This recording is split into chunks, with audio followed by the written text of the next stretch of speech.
the number one thing I've taken away from it is just a really strong bond with my mentor. I feel like she's my personal cheerleader, and she's always there encouraging me to try new things and take risks. It is definitely my relationship and the time spent with my mentor that is at the top of the important list and getting me to where I need to be.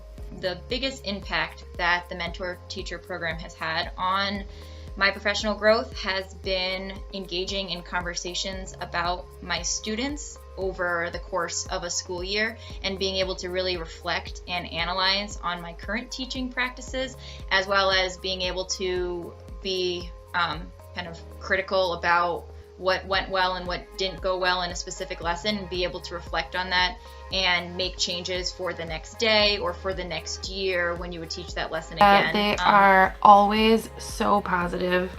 When you feel like you're about to collapse, you know, you have that person that you could go to and talk about, and it's confidential, and I never felt alone. I knew that I always had that one neutral person that I could go to talk about whatever I needed to. It allowed me to think about how I was approaching students and families and how I was engaging them and impacting their learning through behavioral support, through helping assess situations in terms of removing barriers that the families or the students may be experiencing, and also through my social skills instruction and other ways that I was supporting the classroom and students and teachers. I highly encourage anyone just to take a step back, look at it. It's fun to reflect upon yourself, even though sometimes it's a little bit uncomfortable. First and foremost, it's helped me become more reflective as an educator.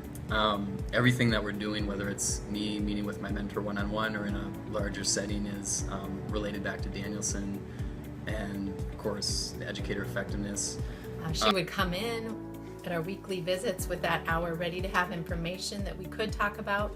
However, if I had an ethical dilemma or a question on a special ed referral, she was ready to help kind of push me think these things through so that I felt in a good spot with the decisions I was making. Having the weekly meetings with my mentor allowed me the opportunity to problem solve. Has helped me to develop more culturally responsive practices within my classroom, as well as developing systems for recording data. A lot of our weekly meetings consisted of looking at student work and then being able to analyze it and keep track of where the kids were, the growth that you want to see them make up until the end of a unit, and see all that growth that the students have made over time. My mentor and I would have observation cycles. So he would come in and we'd talk about what I was going to teach the following day, what the learning targets were, how I would group students, and pretty much every detail of the lesson.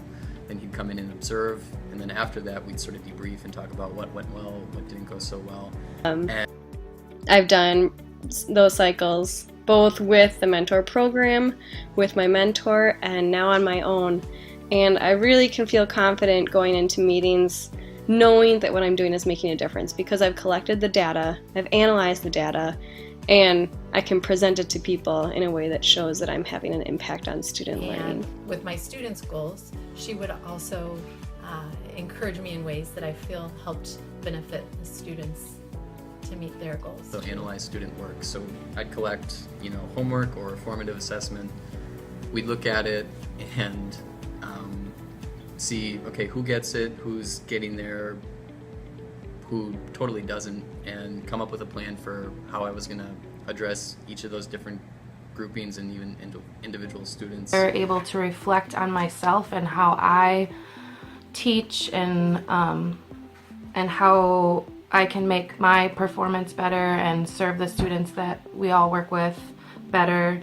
It was a really supportive process in being able to process through things, think about my PDP and what it was that I needed to do in terms of trying different initiatives within our district and within my own personal practice. And being a first-year teacher here, the seminars that we're doing, it's all practical stuff that I'm going to be able to use in the classroom right away.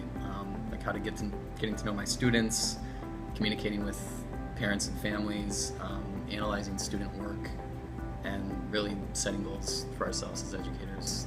A couple times I was able to do classroom visits, and that was really powerful because you got to see what other teachers are doing either in your building or in other buildings in the district, and then I was able to take that and bring it back to my own classroom. I would say just have a great first year here in Sun Prairie, and I hope you enjoy the mentor program as much as I did. All right, thanks. I really enjoyed the mentor program. It really is one of the main reasons that drew me to the Sun Prairie School District. Having that mentorship, having that support is just amazing. You're very fortunate to have this program in place. I know that not every district does, and certainly not every district has as strong of a program as we do. Use your mentor and the other mentors to your advantage. You have, from day one, a group of people that their job is to support you and to allow you to succeed and help you grow professionally. So use them in any way possible. Lean on your mentor, because they really are there to make sure that this placement is successful for you. They want you to stay, and Sun Prairie needs you and the kids need you. So